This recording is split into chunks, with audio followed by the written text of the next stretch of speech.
morning. Welcome. I'm going to get a seat. Good morning. Thank you.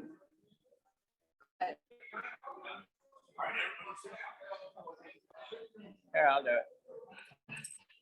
Everybody want to take a seat? All right, very good. Thank you.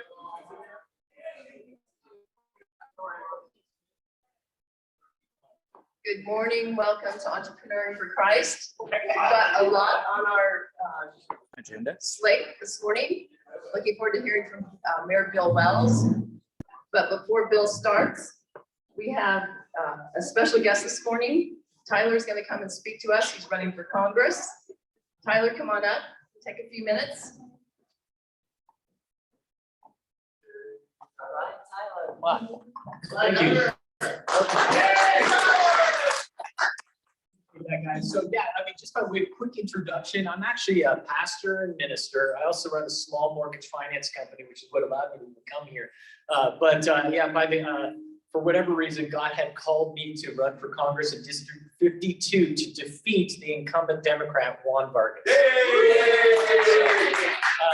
A couple things on that real quick, you guys, and I'm super grateful for just even the chance to come and talk to fellow Christians who understand just the spiritual battle that we are in and what's at stake here. And so, first and foremost, I actually would covet your prayers legitimately.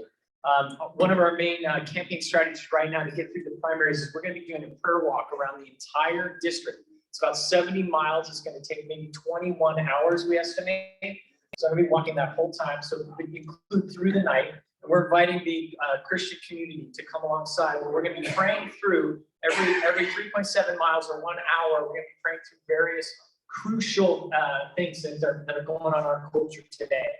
So anyway, that's a little bit about some of who I am. And what I want to encourage you guys is that this is considered an unwinnable district, but I want to tell you that I legitimately believe we have a strategy for victory, and here's how we're doing it. First and foremost is that we are, I feel the call from God to awaken a sleeping giant in the evangelical church. Yes. And what many people don't know is that only half of evangelicals are registered to vote, and of those half, only half end up voting. So we could quadruple the number of people that are participating with the Christian vote and participating in the governance of this nation, which to me, that by not voting, is a dereliction of their actual responsibility when you consider, right, that this is a government for the people, but by the people. So when you don't vote, you're not governing, right? That's your responsibility. I also believe as a pastor and minister, I'm actually a theologian, first and foremost, and I've actually articulated an argument on how not only that Jesus was not apolitical, right? You hear many pastors say we're not political, right? Thinking that maybe Jesus wasn't, but Jesus was utterly opposed to that idea. And in fact, he was so opposed to that, he was actually a seditionist that many people don't really realize it. Most everything, a lot of the aspects of what goes on through the Gospels is actually portraying the fact that Jesus was actually politically minded.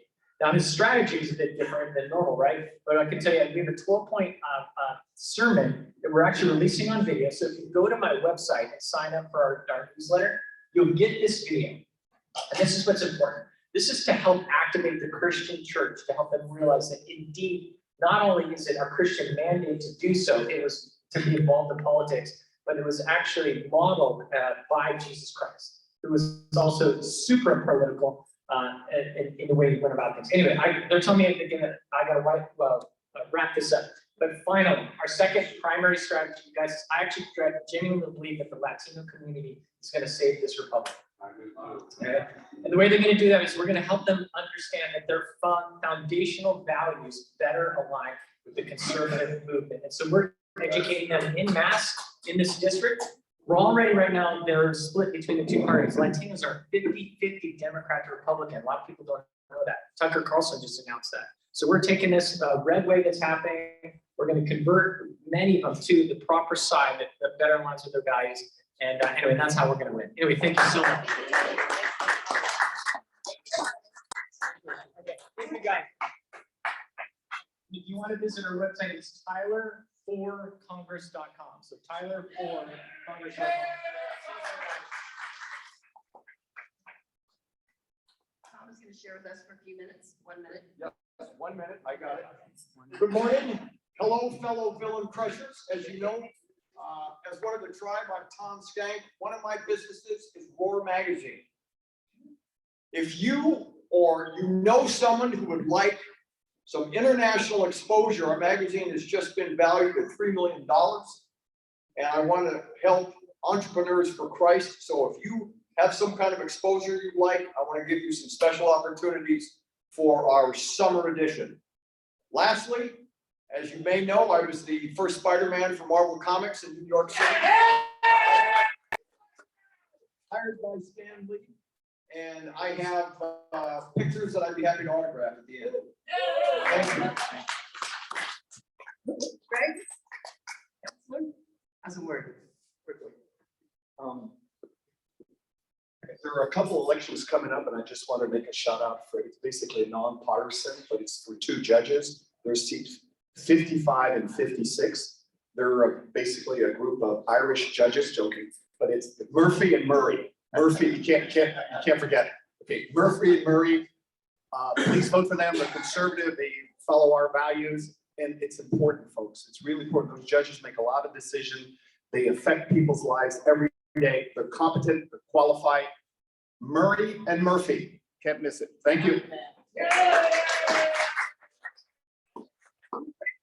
We'll hear from our Mayor Bill Wells.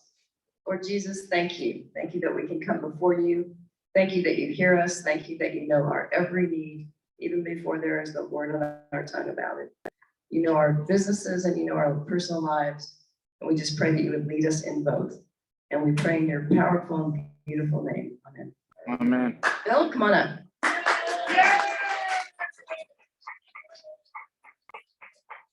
Good morning, how are you? Good.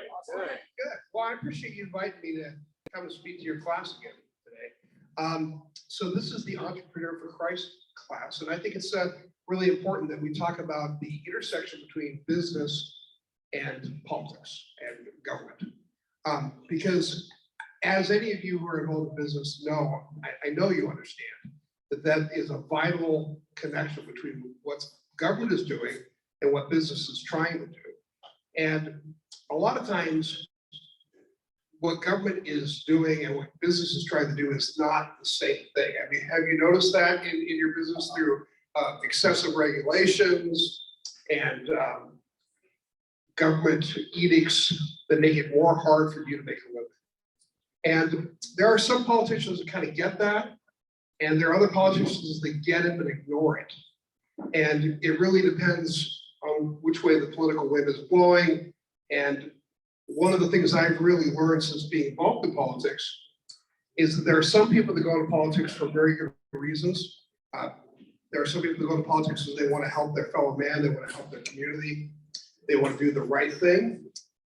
But there are a lot of people that go into politics because they want to be elected. Because there's a lot of trappings that come with being elected. You get a parking spot, people come up to you and pat you on the back and say how great you are. And it can become very addictive. So politicians oftentimes make their decisions based upon getting elected to the next office. Not to mention the fact that there's sometimes, in my case, no, but sometimes there's a lot of money involved. There sometimes people that are a congressperson or an assembly person, they're making more money than they've ever made in their lives by being on the government payroll. And pretty soon their kids' tuition and their mortgage and their credit cards are all based upon them winning another election, because if they were to be leaving office, they would have nowhere to go, or nowhere to go that would pay them as much. So I think that's a really dangerous situation, because what happens is instead of making decisions based upon what's right, because when you make decisions based upon what's right, sometimes you have to do unpopular things. Sometimes you have to stand up in the face of the storm and say, wait a second, I'm going to do this over here. And I know that the murmuring crowds are demanding that I do this over here, but that's the wrong thing to do. I'm not going to do that. And so that's why I think you see so many people that are doing the wrong thing in politics. You shake your head and say, how could they possibly say that? How could they possibly believe that? It stands in the face of all logic. Well, these are people that are putting their finger in the air, they're deciding what's the best course of action to take so I can get reelected. So I know intuitively you all know this. So what I wanted to talk to you about this morning was a big intersection between trying to run a business and government, and that is homelessness. Is there anybody in this room that's had their business affected by homelessness? The homeless world, okay. I know that you have, Floyd. How about your personal lives? Does anybody here feel like their life, like the quality of life has been diminished in the past 15 years because of the way the government is dealing with the homeless problem? I think it's generally most everybody feels that way. And people that don't feel that way are probably lying because of a political agenda, but they just don't want to admit it. The way that America has dealt with the homeless population is a scandal. It's shameful. For the wealthiest country in the world, we have a standard of living now that is much, much below what we possibly could have or what we should have. So the question is why? How did this happen? What happened in America? There's a paradigm shift about 15 years ago that changed everything, because like you, I remember growing up in San Diego. I grew up in San Diego, and you never saw people on the streets. You certainly never saw tents or sleeping bags. You didn't see zombies walking around through the park, screaming out. I'm gonna go ahead and leave early for the early service, but They were always so money, I'm already there. were alcoholics that would oftentimes sleep outside the liquor store, and that was something that every city has always dealt with. But at that time also, the police had the latitude, the ability to pick those people up, take them to detox. Even they could take them to the police station and let them sleep it off, and they back on the streets. That was a revolving door. But you know, I think everybody's agreed with the situation has increased The guys off of hundreds this. of thousands from what it was back in the 70s, the 80s, even the 90s. So Because I only had what one. husband was that California really got in the way of this. One husband. And part of this I can explain, part of this is No beyond. more men. Okay.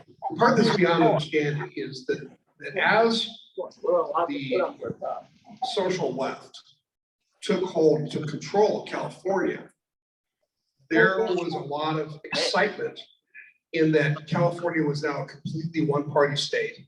It was a huge state, lots of resources, lots of money. And they had the ability to use California as an incubator to do many social experiments. And one of the big social experiments, Okay.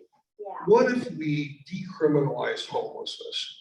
And I think it came from a place of real care. I think people would look at homeless people on the street, look at people that want to be homeless, and say, you know, we treat these people the wrong way. Instead of having the police come by with a nightstick and say, hey, come on, get up, move along, you can't sleep here, knocking on the car window and say, no, you can't sleep here.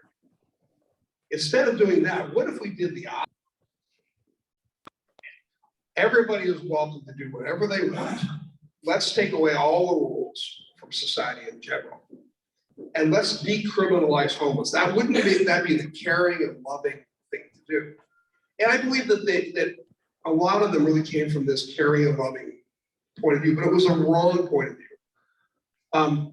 A lot of times when I'm talking about homelessness, I'll talk about an analogy. I'll say, what if your 15-year-old daughter came to you and said, Dad, here's the deal.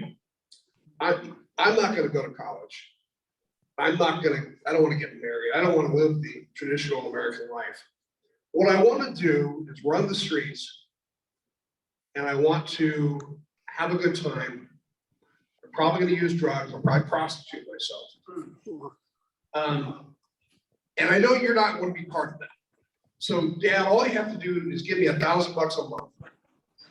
And I'll get out of your hair and I'll go live the life I want. And you won't have to worry about it anymore. And we'll all be happy. If I on that proposition, would that make me a good parent or a bad parent? I never have somebody say, oh, that sounds like a great idea. No, everybody says, no, you couldn't do that. Nobody would do that to somebody they love because it's not compassionate. Even though the child wants to do that, even if the child wants to do that so bad, and I can see it in her face, that she just really needs this, really wants this, it would not make me a good father to do that because it's not compassionate to let people live that kind of lifestyle. We know where it leads, right? It doesn't lead to happiness. She doesn't live to be a 90-year-old woman happy and content, doing drugs on the streets, sleeping outside, running with criminals, prostituting herself, getting raped and beaten. That's not a recipe for a good life. So as a parent, we would say, no, that's a bad thing. But that's exactly what the left asks us to do with the homeless people.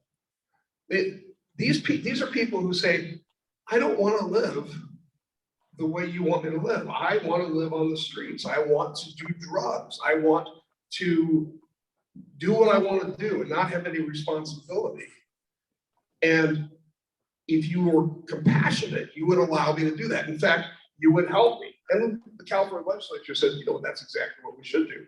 So we give them $1,000, $1,500 a month in SSI. So supplemental security income, that's a federal thing. But we are complicit in that because everybody that is on SSI has to be disabled.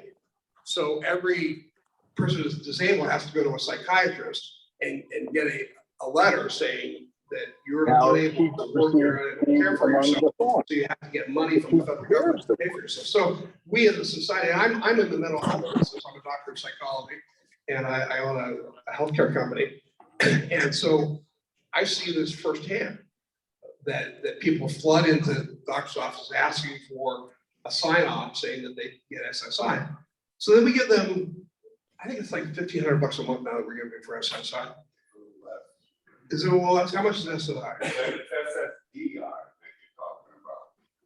You're Yeah. talking about SSDR, Social Security Disability. Disability income. Right, that's different than SSI. You're right. Thank you for the correction. Then we also say you should have food stamps. And then we also say you get free healthcare. So with free healthcare comes the ability to come into a psychiatric hospital. This is where I really got my education on working with homeless people. For 25 years, I worked in an emergency room, did psychiatric evaluations. So every night we would have 7 to 15 homeless people come in and say, I'm suicidal. And we'd have to admit them. So they come in, they spend 3 days, they get out, they go to the next hospital and they make the rounds, stay outside for a couple of days, come back into the hospital for a couple of days. This is an amazingly expensive way. This is a $50,000 solution to a $50 problem. You know, but we don't care because that's supposedly compassionate.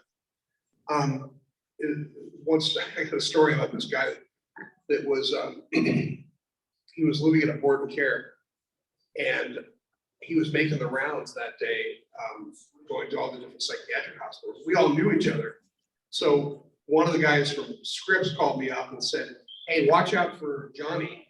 He'll be coming your way later." I said, "What's he doing?" He goes, "He's just going to every hospital and asking to be admitted. We're not admitting him, and then he calls the police from the waiting room.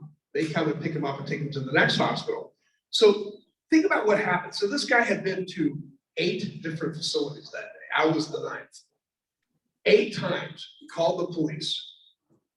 They called an ambulance, who also, because an ambulance rolls, a full fire truck has to roll. So you've got 2 cops, 2 ambulance drivers, 8 guys on the fire rig. that all roll for this guy who says he's gonna kill himself. They take him to the hospital knows him. They say, get out of here. We're not gonna admit you, we're full. You don't have a real problem, you're just one of the out in the streets. This guy rolls into my emergency room at about midnight. And I say, Johnny, I'm gonna admit you, because we need to stop this. We're spending God knows how much. And by the way, every time they go to the hospital, they also get a full lab workup. They see a nurse, they see an emergency room doctor, they see a psychiatrist that comes in and does the psychiatric evaluation. So we've got 2 cops, 2 ambulance guys, 8 fire guys, 2 or 3 nurses, 1 and 2 doctors that all go in seeing this guy every time he comes to the hospital. And he had been to 9 different places that day. So I couldn't even add up the amount of money that it costs society, cost you to pay for that kind of thing. So finally, I say, look, I'm gonna admit you, but you gotta tell me what's really going on. Why are you really here? Why is it so important that you get into the hospital? He says, I can't take the food of my board care anymore. There is a Filipino woman that runs board care, and I can't eat any more lumpia. And so, I figure we spent over $100,000 that day because that guy doesn't like food. But so let's get back to the homeless situation. So the big rub, the big divide between the left and the right when it comes to homelessness has a lot to do with the concept of what's causing homelessness. The left says the people that are homeless are down on their luck. Housing is too expensive. Jobs are hard to find. They don't have the right clothes. They don't have a resume. They get out of their houses and they don't have an address, so they can't. So nobody will hire them. And it's just this perpetual cycle of hard luck. And I think most people buy that explanation. And the reason we buy that explanation is because we do what people always do. We tend to look at the world through our own eyes. And that makes sense, right? We have our own experiences. And we say to ourselves, well, what would make me homeless? And that's about, I can see myself being in that situation. I can see myself, hurting myself, and I lose my job, and then I lose my apartment, and then I lose my car, and this cycle down. And I'm trying to claw my way back, but I can't because of all these circumstances. And I think people say to themselves, well, that's the only way I could possibly be homeless, because who would live that way? Who would want to be on the streets and be in danger, cold, and not be able to take a shower and not be able to eat? That's a terrible thing, right? But the truth is that that's a fantasy and that's a lie. That's how they sell it. All right. And that's how they sell all the laws that they make, which we'll get to in a second.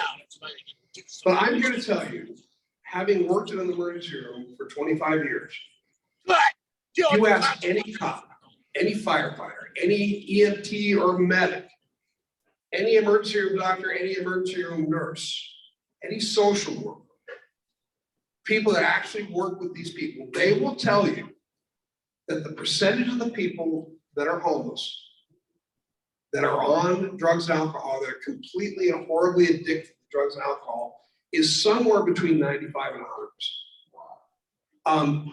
And I wrote an article in San Diego Union about 5 years ago talking about this, and I thought people would really find it interesting that I had this insight as a doctor and as a mayor. They would say, well, that's really interesting. Thanks for telling us that. Not the case. They were so mad at me. I got death threats from all over the world, from almost every country on earth, because I poked the bear, right? The homeless industrial complex does not want to be told that there is a reason that has to do with some kind of a quote unquote sin, right? And it makes sense. if you want people to accept homelessness, you want people to pay for it, you want people to turn a blind eye to it, you want people to help. You can't tell people that these people are doing this for a reason that they want to do drugs and commit crimes, and they want to live that lifestyle. You have to tell them that they're victims. And that goes all back to this victim mentality that we have in America. So that is the big divide. And my belief system is that you cannot possibly start to solve this problem unless you are willing to look at what the real root cause of the problem is. Hey, Leland, If you're not willing to deal with drug and alcohol addiction, which is so prevalent in this community, then you will never even begin to solve the problem. You could build a house for every single person that was homeless, and they would trash that house. They would live there, but they would bring all their friends in, they would do crack, and they would do other drugs, they would destroy the neighborhood, they would destroy the house. And I don't know completely why. I mean, I think as Christians, we know that there's a consequence to giving yourself over to a complete sin nature. And that's not a very popular thing to say. And probably if this gets out, I'll get a lot of death threats as a result of that. But you know, I really do believe that there are consequences to sin. So how we doing on time, Carlos? How much time do I have? We're good. Okay. Another hour. Oh, another hour. Okay. I'll have to start doing a soft show. Yeah. Yeah, go ahead. I was gonna ask a question, of the people that are the 95% alcohol addiction, what would you say would be the root problem would be a mental health issue? Oh, okay. So that's a really interesting question. So the question is, you know, well, a lot of people say, well, these people have psychiatric problems. Absolutely true. There are a lot of people with psychiatric problems, but the question really is, where's the root cause? Are they having psychiatric problems because of drug and alcohol? Or are they having psychiatric problems in addition to drugs and alcohol? The answer is both. But in my experience, the drug and alcohol addiction started first. The psychiatric problems became as a problem. You know, people don't realize how many psychiatric patients are really having problems because of drugs and alcohol. I got a statistic for you that will probably blow you away. There is a belief system that marijuana is completely harmless, that it's a natural herb and it can't hurt you. And the marijuana industrial complex really pushed this for years and years and years. And why are you making such a big deal about marijuana? It's no big deal. It's just a way to relax. It's no different than having a beer or a cocktail at night before you go to bed. And to some degree, they were right. The marijuana that was prevalent back in the 1960s and 70s was so mild compared to today's marijuana. But today's marijuana is 20 times stronger, not 20% stronger, but 20 times stronger. Wow. So statistics tell us that 1 in 4 people that regularly use modern marijuana will become psychotic within one year and have to get hospitalized. So I would get people in the hospital constantly, almost every night, that were psychotic because of marijuana use. And I would tell them, I say, hey, well, the good news is you don't have schizophrenia. And you're going to be able to get better. All you have to do is stop smoking pot. And instead of saying, well, thank you, Dr. Guy, you saved me, they would say, you're a rah, rah, rah. And they get mad at me and they call me names and they leave. And then they come back 3 days later. I say, you know, you're still psychotic. Still smoking marijuana. I don't know what to tell you. They say, you're just rah, rah, and they leave and they come back. You know, and a lot of them, mostly they would just disappear. I would never see them again. But that's just one drug. I mean, certainly crystal methamphetamine destroys the brain. All these people you see screaming, yelling at lampposts and just completely disorganized and confused. Most of them are marijuana are meth abusers. But Molly, and something MDA, I forgot the word, but there, that drug makes people psychotic. Cocaine, not so much, but nobody's really using cocaine anymore. Heroin doesn't make you psychotic, but there's a lot of it, all of the psychedelics and the hallucinogenics generally will make a portion of the population psychotic. So it's really hard to say. Everybody wants to, okay, you first, then we'll get Craig and. Yeah, I agree. There needs to be compassion. But like you said with your father and daughter analogy, sometimes we have to say we know better than other folks, given their needs. So my question to you is, in a perfect world, what would you like to initiate? Well, if our king. Yes.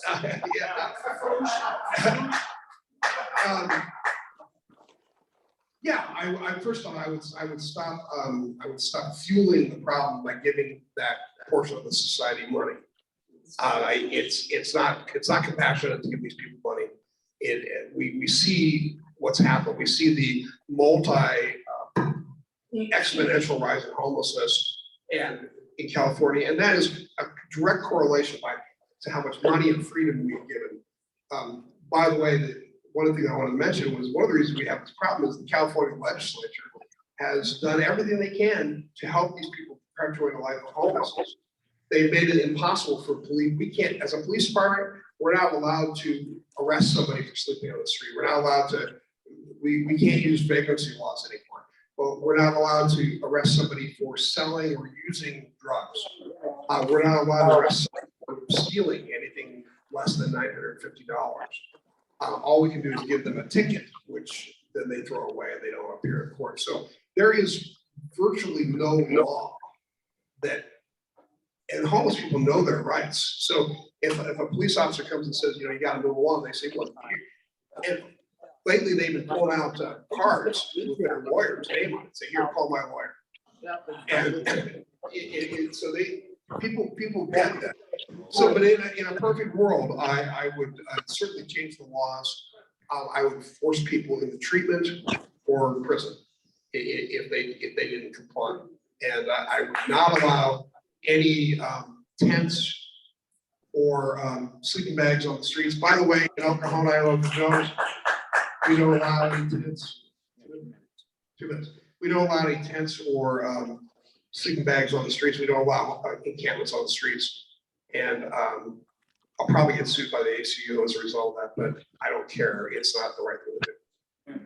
Thank you. You in the back, and then. How would you redirect the homeless towards all the problem?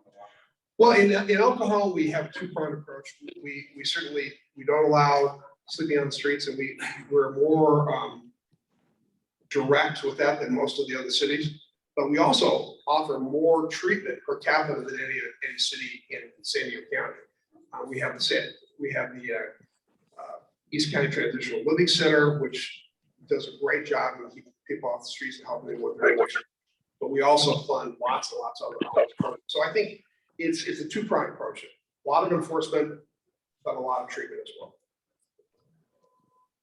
I think people are coming to California to be homeless too. I lived here in the 80s and it was beautiful. San Diego was the most beautiful city. And I said, when I get ready to retire, I'm coming back to San Diego to live. Here I am. And you can imagine what I see. Now, what I hear is, a lot of people come to Cal because of the weather. You can live homeless. But first of all, this gentleman's comment, I said, why don't we bus them to La Jolla? Let's bus them to La Jolla. That's against the law. Well, we do that now because La Jolla just opened up the trolley station, which I like to call it the homeless disbursement program. So yeah, La Jolla is actually getting. My son's a paramedic in La Jolla. He says they're seeing lots and lots of homeless now. Good. Also, I think I couldn't understand the reasoning California would allow homelessness. Because I live on El Cajon Boulevard and I see it every day. Sure. Everything you talked about is true. people talking to a lamp post. And is there any theory of that California is stolen land, therefore it's free for everyone to come? Have you heard that theory? Well, California is actually stolen. Yeah. Stolen from Mexico. I have, yes, stolen from- I have heard that. Maybe we're in the heavenly courts, we're getting our just rewards for doing something that our ancestors did. But, you know, this is for the liberals. You know, California is leading the way in liberal thought. And they really believe that this is the right thing to do to create the kind of society that we want to create. And a part of it, I think, is a more nefarious concept, is that if they're going to make America and the world into the utopian place that they want to make it, they've got to tear down the entire patriarchal society that was there before it. And so how do you tear down society? You do the same thing that they did in Russia back in the Russian Revolution and in China. You release the criminals from the prison, you indoctrinate children, you do whatever you can to tear down all the edifices of past society. So all the history you tear down, the monuments, the statues, and part of it is this concept of property rights and the concept that if you work hard, you should be able to enjoy a higher standard of life. They're trying to tear that down through the infusion of this kind of chaos and homelessness into our society. So that's my theory, but a lot of people argue with me about that. I've got to get Craig back there, and then I'll come to you. You know, I have an anecdotal story. We had a IT gentleman who was working alone, but he smoked a lot of pot, and he had a psychic breakdown. So I actually, very interesting. Everything you're saying is absolutely true. Of course, these are anecdotal stories, but they validate everything you're saying. Well, the funny thing is, you really have trouble getting more information other than anecdotal stories, because we are living in a world right now where people are not interested in truth, and they actively suppress truth if it does not go along with the narrative that you want to go on with. So if you are a big proponent of marijuana freedom, and you are in control of the media and you're in control of social networks, and you will do everything you possibly can to suppress that. So doctors and universities that get their money from liberal politicians, they know that there's no upside to exposing these kind of things, so they don't do the studies. So it's a really interesting place in society. So we have to rely on our own eyes and ears. Well, what's interesting is exactly what you said. The potency of marijuana is 20 times what it used to be 10 years ago. And there's a problem. I mean, it's almost a hallucination. So It is definitely. Yeah, right on the money. Agree with that. Yeah, go ahead. I am wondering, in the answer for father, how many, what is the percentage again in California, in the United States, and the illegals that are coming in, that is causing this problem? Oh, you know, everything's complicated. Certainly, undocumented illegal immigration is a big problem. I think the biggest problem I'm seeing right now, certainly my police department is telling me, is the emptying of the prisons. You know, because of new laws that California has made about not prosecuting crimes and releasing people from prison, they've closed 2 prisons in California. Two complete prisons have been closed. And where do those people go? They're back on the streets, and they're living in these encampments. So that's a big problem. But they get our sympathy, they are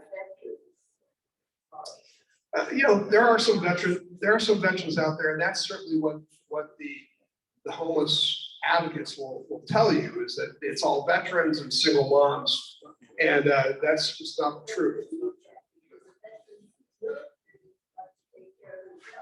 Well, my son's a combat vet. You know, I could talk for another hour and a half about the difficulty of reintegrating into society after life in the military, especially combat vets. But you're right, they're taught to be self-reliant, but there's also, they also get trapped in this cycle of drugs and alcohol. And I can see the crook coming to pull me away. So I think I got it. I wish I could have answered more of your questions. I really enjoy speaking to all of you. God bless you. Thank you for having me.